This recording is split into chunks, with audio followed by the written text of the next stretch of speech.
এক নাম্বার হজের ফজিলত। এই হজের ফজিলতের ক্ষেত্রে 4টি হাদিস বলতেছি, মন দিয়ে শোনেন। তিরমিজির বর্ণনা 811 নম্বর হাদিস। ক্বালা রাসূলুল্লাহ সাল্লাল্লাহু আলাইহি ওয়াসাল্লাম মান হাজ্জা ফালাম ইয়ারফুস ওয়ালাম ইয়াফসুক গুফিরা লাহু মা তাকদ্দামা মিন যামবি। যে ব্যক্তি হজ করলো, হজের মধ্যে অশ্লীল কথা বলল না আর অশ্লীল কাজ করলো না, তার আগের গুনাহগুলা মাফ করে দেওয়া হলো। আরেকটা ফজিলত শুনেন, সহিহ বুখারীর বর্ণনা 1521 নম্বর হাদিস। ক্বালা রাসূলুল্লাহ সাল্লাল্লাহু আলাইহি ওয়াসাল্লাম মান হাজ্জা লিল্লাহ ফালাম ইয়ারফুস ওয়ালাম ইয়াফসুক রাজাআ কায়াউমিন ওয়ালাদাতহু উম্মুহু। রাসূলুল্লাহ সাল্লাল্লাহু আলাইহি সাল্লাম বলেন, কেউ যদি আল্লাহর জন্য হজ করে, হজের মধ্যে যদি অশ্লীল কথা না বলে, অশ্লীল কাজ না করে, তার মা তাকে জন্ম দিলে যেমন নিষ্পাপ, এমন নিষ্পাপ সদ্য নবজাতক শিশুর মতো সে হজ থেকে ফিরে আসবে। আরেকটা ফজিলত শোনেন, ক্বালা রাসূলুল্লাহ সাল্লাল্লাহু আলাইহি ওয়াসাল্লাম মান হাজ্জা লিল্লাহ ফাকাদা মানাসিকা। যে ব্যক্তি আল্লাহর জন্য হজ করে আর হজের বিধিবিধানগুলো সঠিকভাবে পালন করে, ওয়া সালিমাল মুসলিমুনা মিন লিসানিহি ওয়া ইয়াদি। হজে যাওয়ার পর এই ব্যক্তির হাত এবং জবান থেকে কষ্ট দেওয়া থেকে অন্য হাজিরা যদি নিরাপদ থাকে। আপনি হজে গেলেন, আমি হজে গেলাম, যাওয়ার পর আমার জবানের কষ্ট দেওয়া আর আমার হাতের কষ্ট দেওয়া থেকে অন্য মুসলমান, অন্য হাজি যদি নিরাপদ থাকে, গুফিরা লাহু মা তাকদ্দামা মিন যামবি। নবী বলেন তার আগের গুনাহগুলা মাফ। এই জন্য তো হজরে আসওয়াদ চুমা দেওয়ার সময় যারা যাবেন ভবিষ্যতে ইনশাআল্লাহ, কাউরে ধাক্কা দিবেন না 2 হাত দিয়ে এইভাবে। মুসলমানদের কষ্ট দিয়ে হজরে আসওয়াদ চুমা দেওয়ার কোনো দরকার নাই। যদি পারেন আস্তে ধীরে ধীরস্থির ভাবে গিয়ে চুমা দিবেন। তো আরেক মুসলমানকে ধাক্কা মেরে আপনি ফেলে দিয়ে হজরে আসওয়াদকে চুম্বন করবেন, এই বিধান আর এই অধিকার ইসলাম আপনাকে দেয় নাই। মুসলমানকে কষ্ট দেওয়া যাবে না। হ্যাঁ, আপনি আস্তে ধীরে গিয়ে হজরে আসওয়াদকে চুমা দেন, অথবা আপনি চান্স খুঁজতে থাকেন, কয়েকবার চক্কর দিতে থাকেন। কারণ আপনি তওয়াফ করলেই দেখবেন প্রথমে দূরে আছেন, দ্বিতীয় তওয়াফে দেখবেন আরেকটু কাছে আসতে পারবেন, এরকম তওয়াফে বারবার যাইতে যাইতে দেখবেন কাছাকাছি হয়ে যাবেন, ইনশাল্লাহ সুযোগ পেয়ে যাবেন। বুঝাইতে চাইলাম, পাথর চুমা দিতে গিয়ে আপনার হাত, আপনার জবান দিয়ে অন্য কোনো মুসলমান যেন কষ্ট না পায়। চুমা তো অবশ্যই দেওয়ার চেষ্টা করবেন, কিন্তু মুসলমানকে অবশ্যই কষ্ট দিবেন না। 2টা কথা বলছি, অবশ্যই চুমা দেওয়ার চেষ্টা করবেন পাথর, আবার অবশ্যই মুসলমানকে কষ্ট না দেওয়ার চেষ্টা করবেন। কথা বুঝে আসে নাই? এটাও করা যাবে না, আবার এটা করতে হবে। পাথরেও চুমা দিব ইনশাল্লাহ, আবার মুসলমানকে কষ্ট দেওয়া যাবে না। এই গেল আপনার হজের আরেকটা ফজিলত বলি। মুসলিম শরীফের বর্ণনা 121 নম্বর হাদিস, একদম শুরু দিকে আছে। নবীর সাহাবী আমর ইবনুল আস রাদিয়াল্লাহু তাআলা মারা যাবে অবস্থা, মনটা খারাপ, মুমূর্ষ অবস্থায় সাহাবীরা তার পাশে। তখন তাকে সান্ত্বনা দিয়ে সাহাবায়ে কেরাম বললেন, আমা আলিমতা ইয়া আমরু আন্নাল ইসলামা ইয়াহদিমু মা কানা ক্বাবলা। আমার এত চিন্তা করো কেন? তুমি কি জানো না ইসলাম তার আগের গুনাহগুলা ধুয়ে মুছে মিটিয়ে দেয়, ধ্বংস করে দেয়। আরে তুমি তো মুসলমান হয়েছো, তুমি তো ইসলাম গ্রহণ করেছো, এর মানে ইসলাম গ্রহণ করাটাই তোমার আগের গুনাহ মাফের জন্য যথেষ্ট হয়ে গেছে। আমা আলিমতা আন্নাল ইসলামা ইয়াহদিমু মা কানা ক্বাবলা ওয়া আন্নাল হিজরাতা তাহদিমু মা কানা ক্বাবলাহা। হিজরত করলে হিজরত আগের গুনাহগুলা ধ্বংস করে দেয়, ধুয়ে মুছে সাফ করে দেয়। ওয়া আন্নাল হাজ্জা ইয়াহদিমু মা কানা ক্বাবলা। হজ করলে হজ তার আগের গুনাহগুলা ধ্বংস করে দেয়, ধুয়ে মুছে সাফ করে দেয়। কয়টা কথা জানি বলবো? 11টা। 11টার মধ্যে এই প্রথম কথা গেল হজের ফজিলত। এবার দ্বিতীয় কথা, হজ্জে মাবরুরের ফজিলত। এতক্ষণ বলছি হজের ফজিলত, এখন জানবো হজ্জে মাবরুরের ফজিলত। আল্লাহর কাছে সবাই দোয়া করবেন, আত্মীয় স্বজন যারা হজে গেছে, আল্লাহ আমার ওই আত্মীয়কে আপনি হজ্জে মাবরুর নসিব করবেন, এই দোয়া করবেন। হজ্জে মাবরুরের ফজিলত শোনেন, সহিহ বুখারী 1773 নম্বর হাদিস। ক্বালা রাসূলুল্লাহ সাল্লাল্লাহু আলাইহি ওয়াসাল্লাম আল উমরাতু ইলাল উমরা কাফফারাতুল লিমা বাইনাহুমা। এক উমরা আর আরেক উমরা, 2 উমরার মাঝে যেই গুনাহগুলা হয়, পরবর্তী উমরা আগের গুনার জন্য কাফফারা হয়ে যায়। সুবহানাল্লাহ। ওয়াল হজ্জুল মাবরুর লাইসা লাহু জাযাউন ইল্লাল জান্নাহ। নবীজি বলেন হজ্জে মাবরুরের প্রতিদান একমাত্র আল্লাহর জান্নাত। হজ্জে মাবরুরের প্রতিদান আল্লাহর জান্নাত। আরেকটা ফজিলত শুনেন হজ্জে মাবরুরের, তিরমিজির বর্ণনা 810 নম্বর হাদিস। قال رسول الله صلى الله عليه وسلم تابعوا بين الحج والعمرة فإنهما ينفيان الفقر والذنوب كما ينفي الكير خبث الحديد والذهب والفضة। রাসূলুল্লাহ সাল্লাল্লাহু আলাইহি সাল্লাম বলেন, কামারের হাপর, লোহা, স্বর্ণ আর রূপার জং ময়লা যেমন দূর করে দেয়, হজ আর উমরা দারিদ্রতা এবং গুনাহকে এইভাবে দূর করে দেয়, ধুয়ে মুছে সাফ করে দেয়। হজে গেলে টাকা খরচ হয় না? হয় না? হজে গেলে টাকা খরচ হয় কিনা? নবীজি বলেন, টাকা দেখতেছো খরচ হয়, তোমার দারিদ্রতা দূর হয়। সুবহান। আরে ভাই, টাকা গেলে কি টাকা কমলো না বাড়লো? বলেন, কমলো। টাকা গেলে কি কমলো না? আমার যে এই যে 7 লাখ টাকা হজে যাবে, এটা কি বাড়লো না কমলো? নবীজি কয়, তোমার দারিদ্রতা দূর হইছে। হজ করলে দারিদ্রতা দূর হবে, গুনাহ দূর হবে। যেমন কামারের হাপর লোহার ময়লা জং, স্বর্ণ রূপার ময়লা জং দূর করে দেয়, হজ করলে দারিদ্রতা এবং গুনাহগুলাকে এইভাবে ধুয়ে মুছে সাফ করে দেয়। এরপরে শেষে নবী বলেন, ওয়ালাইসা লিল হাজ্জাতিল মাবরুরাতি সাওয়াবুন ইল্লাল জান্নাহ। হজ্জে মাবরুরের প্রতিদান, সওয়াব একমাত্র আল্লাহর জান্নাত। হজ্জে মাবরুর যদি আল্লাহ কাউকে নসিব করে, তার সওয়াব, তার প্রতিদান, সেটা মরার পরেই আল্লাহর জান্নাতের মেহমান। হজ্জে মাবরুর কি জিনিস? সাহাবীরা প্রশ্ন করছে, ওয়া মা বিররুহু ইয়া রাসূলুল্লাহ। হুজুর, হজের মধ্যে মাবরুর জিনিসটা কি? বীর জিনিসটা কি? সদাচার কি? নবীজি বললেন, ইতআমুত তাআম ওয়া তিবুল কালাম। হজের মধ্যে অন্য হাজী সাহেবকে খাওয়ানো আর উত্তম কথা বলা, ওই হজটা আশা করা যায় হজ্জে মাবরুর হিসাবে কবুল হবে। হজে গিয়ে হাজী সাহেবরে খাওয়াবেন আর সুন্দর কথা বলবেন, তো আশা করা যায় এই হজ্জে মাবরুর হিসাবে আল্লাহ কবুল করবেন। এই গেল 2 নম্বর কথা। 3 নম্বর কথা, হজ্জে মাবরুর হলো সবচাইতে শ্রেষ্ঠ আমল। হজ্জে মাবরুর সবচাইতে শ্রেষ্ঠ আমল। সহিহ বুখারীর বর্ণনা 26 নম্বর হাদিস। সুইলা রাসূলুল্লাহ সাল্লাল্লাহু আলাইহি ওয়াসাল্লাম আইয়ুল আমালি আফজালু ইয়া রাসূলুল্লাহ। রাসূলুল্লাহ সাল্লাল্লাহু আলাইহি সাল্লামকে প্রশ্ন করা হলো, কোন আমল সবচাইতে শ্রেষ্ঠ? নবীজি বললেন, ঈমানুন বিল্লাহি ওয়া রাসূলিহি। আল্লাহর প্রতি ঈমান আনা, রাসূলের প্রতি ঈমান আনা সবচাইতে শ্রেষ্ঠ আমল। কিলা সুম্মা মাজা। এরপর কোনটা? নবীজি বললেন, আল জিহাদু ফি সাবিলিল্লাহ।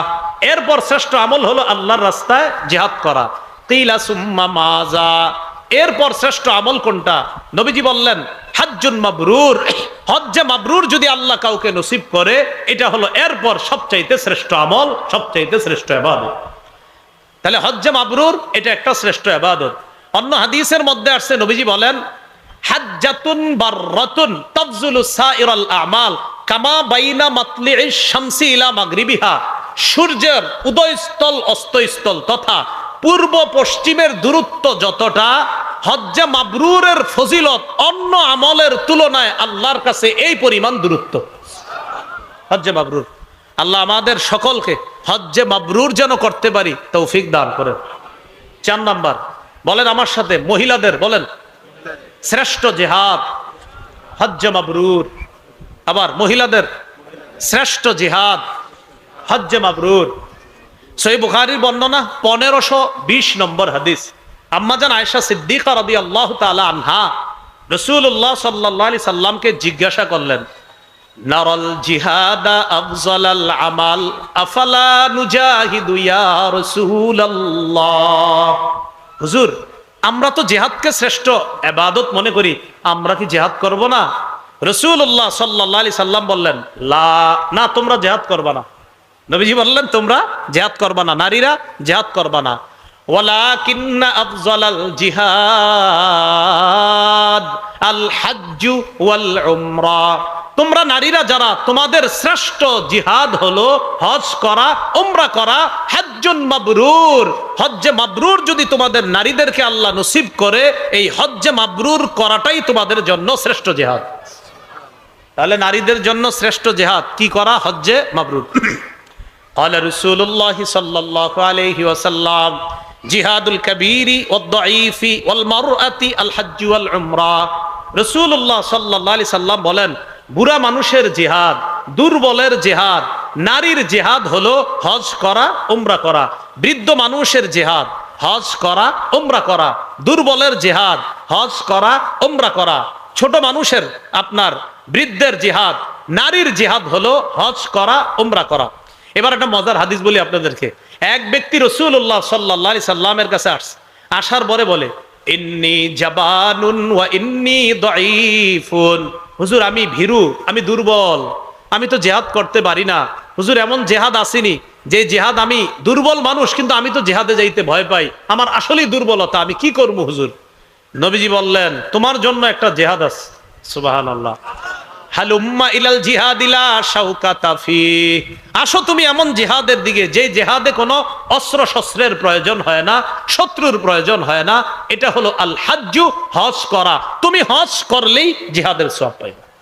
ওই উনি দুর্বল ছিলেন, তো নবী বুঝাইলেন, তোমার মতো দুর্বল যারা, তোমাদের জিহাদ হলো হজ করা। এইগুলো আজকের আমার শেষ দিকের যে 11টা কথা বলবো, এর 4 নাম্বার কথা, নারীদের জেহাদ, দুর্বলের জেহাদ এবং বৃদ্ধ মানুষের জেহাদ, হজ করা, উমরা করা। আল্লাহ আমাদের সকলকে কথাগুলা বুঝার তৌফিক দান করেন। যাদের বৃদ্ধ বাবা আছে, দেখেন না, যদি শক্তি সামর্থ্য থাকে হজ করাইতে পারেন কিনা, আল্লাহ তৌফিক দান করেন। 5 নাম্বার কথা একটু বলেন আমার সাথে, হাজী সাহেব, উমরা আদায়কারীগণ, তাদের দোয়া আল্লাহ কবুল করেন। ইবনে মাজার বর্ণনা 2892, 2893 এই 2 হাদিসের মধ্যে আছে, ক্বালা রাসূলুল্লাহ সাল্লাল্লাহু আলাইহি ওয়াসাল্লাম, আল হুজ্জাজ ওয়াল উম্মার ওয়াফদুল্লাহ। আরেক বর্ণনায়, আল গাজী ওয়াল হাজ ওয়াল মুতামির ওয়াফদুল্লাহ। আরেক বর্ণনায়, ওয়াফদুল্লাহি সালাসা, আল গাজী ওয়াল হাজ ওয়াল মুতামির। রাসূলুল্লাহ সাল্লাল্লাহু আলাইহি সাল্লাম বলেন, 3 ব্যক্তি আল্লাহর প্রতিনিধি। বলেন, কয় ব্যক্তি আল্লাহর প্রতিনিধি? আবার কয় ব্যক্তি আল্লাহর প্রতিনিধি? বলেন, 1 মুজাহিদ, 2 হাজী সাহেব, 3 উমরা আদায়কারী। নবীজি বলেন, ইনিস্তাগফারুহু গফারা লাহুম। তারা আল্লাহর কাছে ক্ষমা চাইলেই আল্লাহ মাফ করে দেয়। পরের বর্ণনায় নবী বলেন, দাআহুম ফাআজাবু। দেখেন কি বলে, আল্লাহ তাদেরকে ডেকেছে, তারা সাড়া দিয়েছে। সাআলুহু ফাআতাহুম। তারা আল্লাহর কাছে চেয়েছে, আল্লাহ তাদেরকে দিয়েছে। এবার দেখেন, আল্লাহ ডেকেছে, তারা গিয়েছে, তারা চেয়েছে, আল্লাহ দিয়েছে। আবার বলি আমি, দাআহুম ফাআজাবুহু সাআলুহু ফাআতাহুম। আল্লাহ হাজী সাহেবদেরকে ডেকেছে, তারা আল্লাহর ডাকে সাড়া দিয়েছে। এবার তারা আল্লাহর কাছে চেয়েছে, আল্লাহ তাদেরকে দিয়েছে। তাহলে আবার সুন্দর মতো বলি, দেখেন, আল্লাহ তাদেরকে ডেকেছে, তারা সাড়া দিয়েছে। এবার তারা ডেকেছে, আল্লাহ সাড়া দিয়েছে। হাজী সাহেব, তো হাজী সাহেব উমরা আদায়কারীগণ আল্লাহর কাছে দোয়া করে, যা বলে তাই দিয়ে দেয়। 6 নাম্বার, হাজী সাহেবরও আল্লাহ মাফ করে দেয়। হাজী সাহেব আমাদের জন্য যদি আল্লাহর কাছে বলে, আল্লাহ তাদেরকেও আপনি মাফ করেন, তো আল্লাহ তাদেরকেও মাফ করে দেয়। قال رسول الله صلى الله عليه وسلم يغفر الله للحاج ولمن استغفر له الحاج। রাসূলুল্লাহ সাল্লাল্লাহু আলাইহি সাল্লাম বলেন, আল্লাহ পাক রব্বুল আলামিন হাজী সাহেবকেও মাফ করে, হাজী যার জন্য ক্ষমা চায় আল্লাহ তাকেও মাফ করে দেয়। তাহলে আমরা যারা হজে গিয়েছে তাদেরকে ফোন করে এই কথা বলা যে আমার জন্য আপনি আল্লাহর কাছে দোয়া করবেন, কারণ হাজী যার জন্য দোয়া করবে আল্লাহ তাকেও মাফ করে দিবে। এগুলো 6 নম্বর কথা। 7, হজে গেলে কষ্ট হয়, হজে গেলে খরচ হয়। হজে গেলে কষ্ট হয়, হজে গেলে খরচও হয়। আম্মাজান আয়েশা সিদ্দিকা রাদিয়াল্লাহু তাআলা আনহা বর্ণনা, তাকে রাসূলুল্লাহ সাল্লাল্লাহু আলাইহি সাল্লাম বলেন, ইন্না লাকি মিনাল আজরি আলা কদরি নাসাবিকি ওয়া নাফাকাতিক।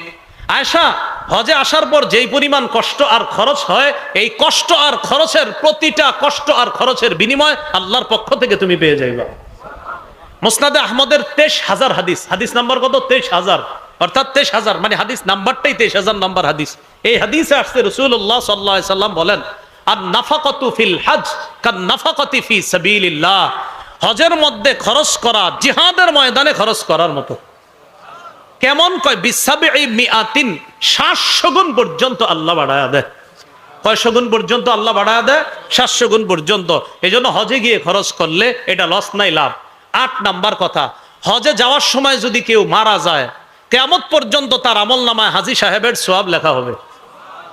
قال رسول الله صلى الله عليه وسلم من خرج حاجا فمات كتب له اجر الحاج الى يوم القيامه। যে ব্যক্তি হজের উদ্দেশ্যে বের হয় আর যদি সে মারা যায় কিয়ামত পর্যন্ত তার আমলনামায় হাজী সাহেবের সওয়াব লিপিবদ্ধ করা হবে। ওয়ামান খারাজা মু'তামিরান ফামাতা কুতিবা লাহু আজরুল মু'তামিরি ইলা ইয়াউমিল কিয়ামা। যে ব্যক্তি উমরার উদ্দেশ্যে বের হয় সে যদি মারা যায় কিয়ামত পর্যন্ত তার আমলনামায় উমরা আদায়কারীর সওয়াব তার আমলনামায়ও লিপিবদ্ধ চলতে থাকবে কিয়ামত পর্যন্ত। ওয়ামান খারাজা গাজিয়ান ফামাতা কুতিবা লাহু আজরুল গাজি ইলা ইয়াউমিল কিয়ামা। কেউ যদি জিহাদের উদ্দেশ্যে ঘর থেকে বের হয় আর যদি সে মারা যায় কিয়ামত পর্যন্ত মুজাহিদের সওয়াব তার আমলনামায় লিপিবদ্ধ চলতে থাকবে। একটা মজার হাদিস আপনাদেরকে শোনাই। রসুলের সব হাদিসই তো মজার। রসুল সাল্লাল্লাহু আলাইহি ওয়াসাল্লামের সব হাদিসই কি মজার, মাঝে মাঝে মজার বলি মানে এটা বেশি মজা। সহিহ বুখারীর 1266 1267 আরাফার ময়দানে নবীর পাশে এক সাহাবী। কোন জায়গায়? আরাফার ময়দানে। তো ওই জায়গায় এক সাহাবী নবীর পাশে। বাইনামা রাজুলুন ওয়াকিফুন মা রাসূলিল্লাহি সাল্লাল্লাহু আলাইহি ওয়াসাল্লাম বিআরাফা। এক ব্যক্তি আরাফার ময়দানে নবীর পাশে। ইদ ওয়াকাআ আন রাহিলাতি, লোকটা তার বাহন থেকে নিচে পড়ে ফাকসাতহু, ঘাড় মচকে লোকটা মারা গেছে। আমি আবার বলছি, আরাফার ময়দানে নবীর পাশে এক ব্যক্তি তার বাহন থেকে পড়ে গিয়ে ঘাড় মচকে মারা গেছে। মারা যাওয়ার পর এখন কি হবে? গোসল হবে, কাফন হবে। সাহাবায়ে কেরামকে নবী বললেন ইগসিলুহু বিমাইন ওয়া সিদরিন, তাকে বড়ই পাতা গরম পানিতে বড়ই পাতা গরম করে তাকে গোসল দাও। 1 2 ওয়াকাফিনুহু বিসাউবাইন, তাকে 2 কাপড় দিয়ে কাফন দাও। পুরুষে কয় কাপড় দিতে হয়? 3টা। কিন্তু তাকে কয়টা দিতে বললেন নবী? 2টা। 3 নাম্বার ওয়ালা তুহান্নিতুহু, তাকে সুগন্ধি লাগাইবা না। 4 নাম্বার ওয়ালা তুখাম্মিরু রাসাহু, তার মাথাটা ঢাকবা না। তাহলে 1 নাম্বার গোসল করাও, 2 নাম্বার 2 কাপড়ে কাফন পড়াও, 3 নাম্বার সুগন্ধি লাগায়ও না, 4 নাম্বার মাথাটা ঢাকবা না। ফাইন্নাহু ইউবাসু ইয়াউমাল কিয়ামাতি মুলাব্বিয়া, কিয়ামতের ময়দানে সে লাব্বাইক আল্লাহুম্মা লাব্বাইক বলতে বলতে কবর থেকে উঠবে। তাহলে হজে গিয়ে মারা গেলে কি লস না লাভ? লাভ। তাহলে বলেন হজে গিয়ে, বলেন হজে গিয়ে বেঁচে গেলে লাভ, মরে গেলেও লাভ। বলেন বেঁচে গেলে নিষ্পাপ শিশু, মরে গেলে কিয়ামত পর্যন্ত সওয়াব, লস নাই। বাঁচলেও লাভ, মরলেও লাভ। এ হলো 8 নাম্বার। 9 নাম্বার হজে গিয়ে তালবিয়া পাঠ করা, ওই যে লাব্বাইক আল্লাহুম্মা লাব্বাইক, এটা পাঠ করা। তিরমিজির বর্ণনা 827 নম্বর হাদিস। এই হাদিসের মধ্যে আসছে রাসূলুল্লাহ সাল্লাল্লাহু আলাইহি ওয়াসাল্লাম 827 828 829 সবগুলো হাদিসের মধ্যে একই তালবিয়ার বর্ণনা।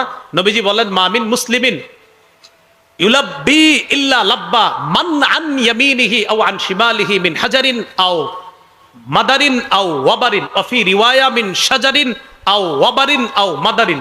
রাসূলুল্লাহ সাল্লাল্লাহু আলাইহি সাল্লাম বলেন কোন ব্যক্তি যখন তালবিয়া পাঠ করে তার পাশে গাছ পাতা বৃক্ষ রাজি মাটি ইত্যাদি যা আছে সবাই তার সাথে তালবিয়া পাঠ করতে থাকে।